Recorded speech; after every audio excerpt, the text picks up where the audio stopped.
Euzu billahi mineşşeytanirracim. Bismillahirrahmanirrahim. Elhamdülillah ve salatu ve selamu ala Resulillah. Değerli arkadaşlar, Muhammed Ali Es-Sabuni'nin Et-Tefsirul Vadihul Muyesser adlı eserinden 25. cüz'ün 14. dersini yapmak üzere birlikteyiz.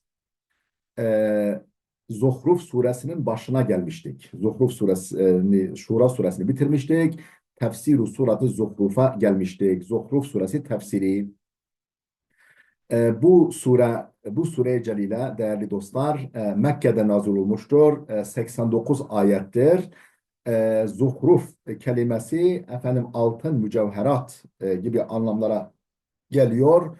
35. ayette geçtiği için bu kelime adını bu ayette geçen zuhruf kelimesinden almıştır. İçerik olarak efendim tevhid, risalet ve ahiret.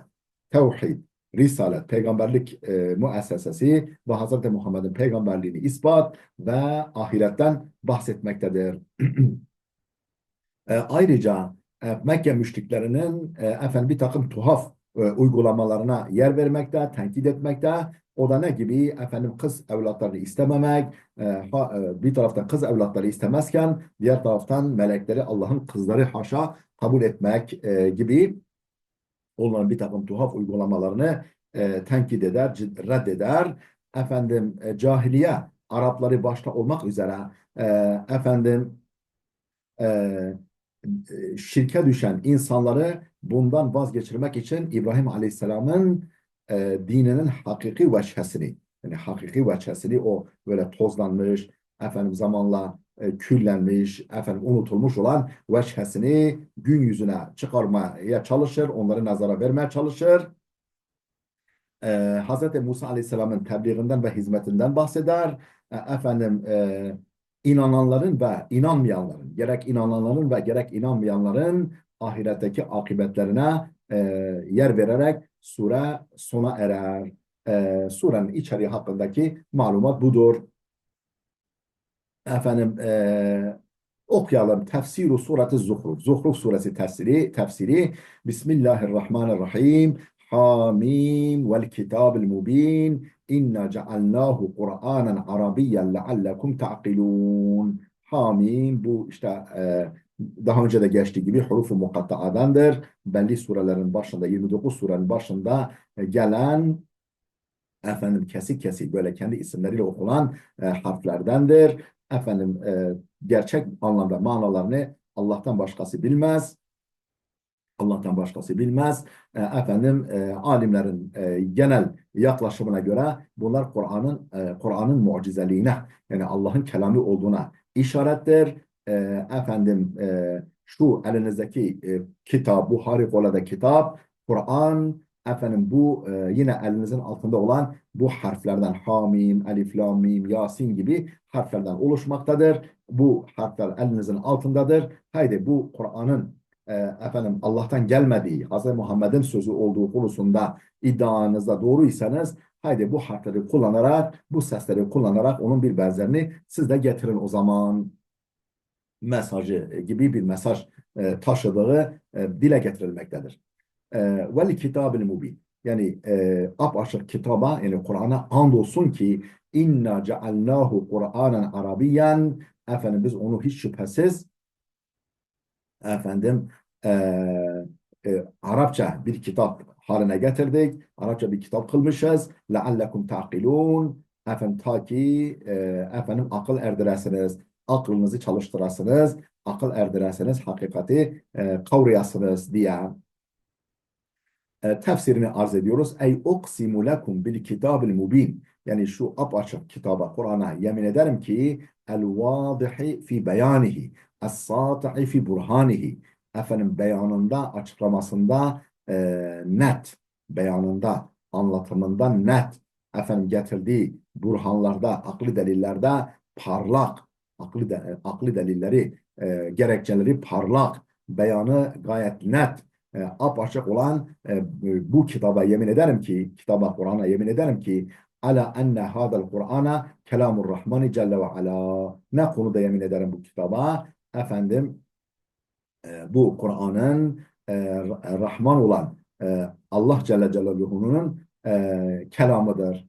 Bu Kur'an Rahman olan Allah Celle Celaluhu'nun kelamıdır. Enzelnahu bi lugatil arabi, efendim onu Arap diliyle indirdik. Kur'an'ı Arap diliyle indirdik. Li ta'kiluhu ve tefhemuhu. Ey Araplar, ey ilk muhataplar, onu akledesiniz, idrak edesiniz ve anlayasınız. Ve tetetebberu ve tetedebberu maanihi, efendim onun maaniyahu, onun manalarını efendim enine boyuna düşünesiniz. Onun manaları üzerinde enine boyuna düşünesiniz. Ve ta'lemu sıdka risaletin nebiyyi, böylece Hazreti Muhammed'in elçiliğinin doğruluğunu, efendim gerçekliğini bilesiniz, öğrenesiniz. En nebiyyil ummiyi Muhammed, o Muhammed ki nebiye ümmidir. Okuma yazma bile, okuma yazması olmayan, efendim ümmi peygamber olan Hazreti Muhammed'in risaletinin elçi Allah'ın elçisi oluşunun sıdkını böylece bilesiniz. Ve innehu fi ummil kitab, ve bu Kur'an, bu kitap, bu Kur'an ummul kitaptadır. Ummul kitap, kitapların esası, kitapların anası, kitapların kaynağı olan Levh-i Mahfuz'dadır. Ledeyna, bizim katımızda, le aliyyun hakim, efendim le aliyyun hakim, bizim katımızda e, ki kitaptadır, ana kitaptadır. Le aliyyun hakim, efendim son derece yücedir ve son derece hikmetlerle doludur bu kitap, bu Kur'an. Ey ve innel Kur'ane fil levhil mahfuzi indena. Yani Kur'an katımızda, nezdimizde levh-i mahfuz içindedir. Levh-i mahfuzdadır. Yani bu bütün maddi manevi evrenin belleği, efendim ana belleği olan levh-i mahfuzdadır. Zu mekânetin azimetin, yüce bir konuma sahiptir. Bu Kur'an ve şerefin ve fadlin faiqen, üstün bir şeref ve fazilete, üstünlüğe, üstün bir şeref ve üstünlüğe sahiptir bu Kur'an. Ve fil kasemi bil Kur'ani ala uluvi kadrihi, efendim Kur'an'ın değerinin yüceliğine yine Kur'an'la yemin edilmesinde. Yani Kur'an'ın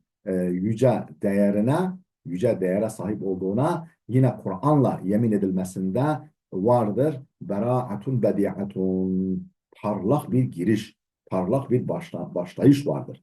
Haythu la yucedu ma yedullu ala uluvi şa'nihi, şu açıdan ki, şu yönden ki Kur'an-ı Kerim'in şanının yüceliğine delalet edecek hiçbir şey bulunmaz. Kur'an-ı Kerim'in şanının yüceliğine delalet eden, delil olan hiçbir şey bulunmaz. Efendim, ekbara ve la esma, daha büyük ve daha yüksek bulunmaz, hiçbir şey bulunmaz. Kur'an'ın şanına delalet eden min en yuksime teala bihi alel kitabi nefsihi. Allah Teala, Allah Teala'nın bizzat o Kur'an'ın kendisine yemin etmesinden daha büyük ve daha yüce hiçbir şey bulunmaz. Kur'an'ın şanına delalet edecek.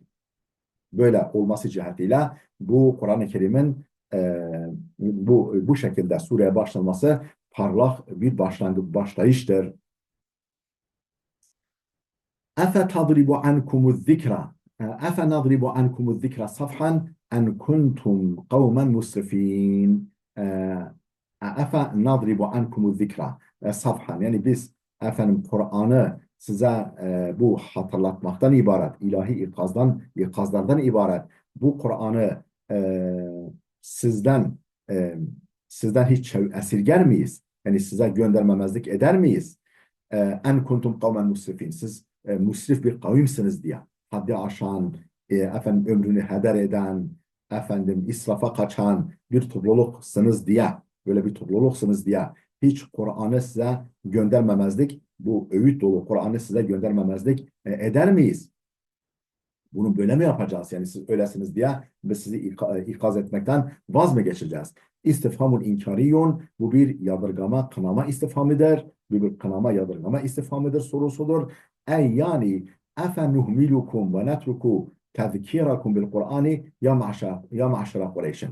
Yani ya ey Kureyş topluluğu, ya maşara Kureyş'in. Ey Kureyş topluluğu, bu Kur'an'la size hatırlatmada bulunmayı terk mi edeceğiz? Sizi ihmal mi edeceğiz? Sizi ihmal mi edeceğiz? Ve bu Kur'an'la size hatırlatmada bulunmayı terk mi edeceğiz? Ey Kureyş topluluğu ve e, na'tabirukum kel behaimi ve na'tabirukum kel behaimi efendim sizi hayvanlar gibi sayıp sizi hayvanlar gibi itibar edip sayıp fe nu'rida an tafsirikum ve hidayetikum sizin gözünüzü açmak ve sizi doğruya yönlendirmekten vaz mı geçeceğiz? Yüz mü çevireceğiz? Sizi hayvanlar gibi kabul ederek böyle mi yapacağız? لِأَجْلِ أَنَّكُمْ مُسْرِفُونَ فِي التَّكْذِيبِ وَالْعَصْيَانِ hakkı yalanlamada ve Allah'a karşı gelmekte, isyanda aşırıya kaçıyorsunuz diye, böyle olduğunuz için, böylesiniz diye efendim sizi bu Kur'an'la uyarmaktan, bu Kur'an'la size hatırlatmada bulunmaktan vaz mı geçeceğiz?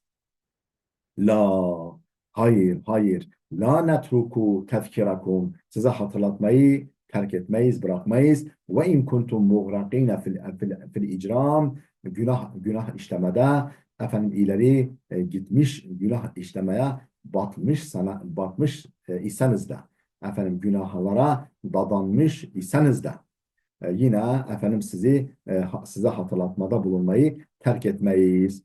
ثُمَّ سَلَّتَ عَلَى رَسُولَهُ Sonra Allah Teala Resulü'nü teselli etti. En tekzibil müşrikine, müşriklerin yalanlamalarına karşı Resulünü, elçisini teselli etti. Ardından yani ve sukriyetihim bihi müşriklerin onu yalancı saymalarından, yalanlamalarından ve onunla alay etmelerinden dolayı böyle bir durum karşısında peygamberini teselli etti, elçisini teselli etti. Fakale subhanahu şöyle buyurdu Allah Celle Celaluhu. وَمَا يَأْتِيكُمْ مِنْ نَبِيٍّ إِلَّا كَانُوا بِهِ يَسْتَهْزِئُونَ فَأَهْلَكْنَا أَشَدَّ مِنْهُمْ وَمَا يَأْتِيهِمْ مِنْ نَبِيٍّ إِلَّا كَانُوا بِهِ يَسْتَهْزِئُونَ فَأَهْلَكْنَا أَشَدَّ مِنْهُمْ بَطْشًا وَمَضَى مَثَلُ الْأَوَّلِينَ وَمَا يَأْتِيهِمْ مِنْ نَبِيٍّ efendim bunlara, bu gibi müşriklere hiçbir nebi gelmez ki illa kanu bihi yestehziun onunla alay ediyor olmasınlar. Onunla alay etmesinler. Yani geçmişte de bu Mekke müşriklerine benzer kimselere bir nebi, bir elçi gelmemiştir ki, bir peygamber gelmemiştir ki onunla alay etmiş olmasınlar. فَاَهْلَكْنَا اَشَدَّ minhum. Biz bu Mekke müşriklerinden çok daha kuvvetli olanlarını helak ettik. Geçmişte batşan ve eşeddu minhu batşan yani kuvvet bakımından daha şiddetli. Kuvvet bakımından daha şiddetli olanları bile helak ettik. Ve mada meselul evvelin öncekilerin örneği efendim geçti. Öncekilerin örneği daha önce geçti.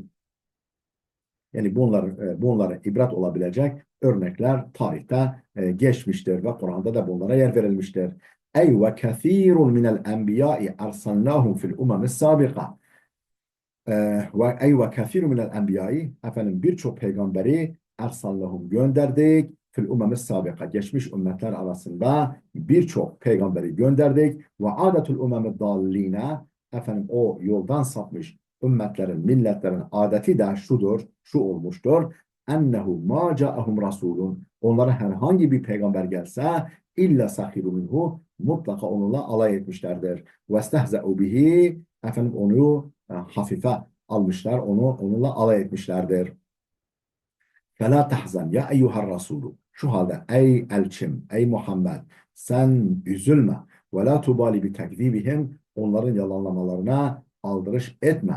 فَتِلْكَ هِيَ طَرِيقَةُ الطُّغَاتِ الْمُعَانِد۪ينَ لِلرُّسُولِ efendim işte bu o azgın azgın inatçıların peygamberlere karşı olan yoludur.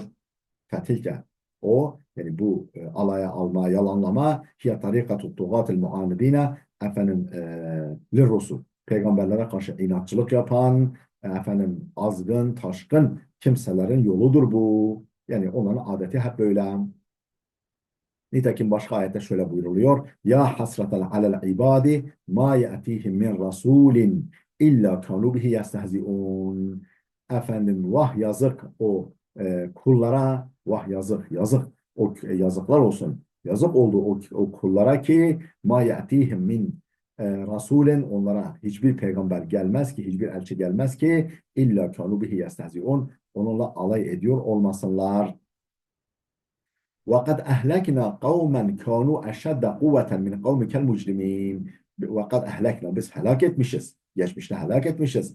Kavmen bir topluluğu ki kanu eşedde kuvveten min kavmikel mücrimin senin mücrim günahkar kavminden daha şiddetli. Yani kuvvet bakımından daha şiddetli, daha ileri olan bir topluluğu helak etmişiz. Ve sarat toplulukları helak etmişiz. Ve sarat ahbaruhum meselen yurva. Onların haberleri artık e, dilden dile dolaşan birer örnek, birer ibret olmuştur. Birer ibrete, birer örneğe dönüşmüştür. Ve sarat ahbar ve sarat ahbaruhum meselen yurva rivayet edilen, dilden dile aktarılan birer örnek, birer ibret olmuştur onların haberleri. Niçin onları helak ettik? لِيَكُونُوا عِظَةً وَعِبْرَةً لِمَنْ بَعْدَهُمْ مِنَ الْمُكَذِّبِينَ. Ta ki kendilerinden sonraki hakkı yalanlayanlara karşı hakkı yalanlayanlar için bir öğüt ve bir ibret olsunlar diye. Ve değerli dostlar burada duralım. Ve le in sa'altehum men halaka semavati vel arda. Burada duralım. Gelecek dersimize kadar Allah'a emanet olun.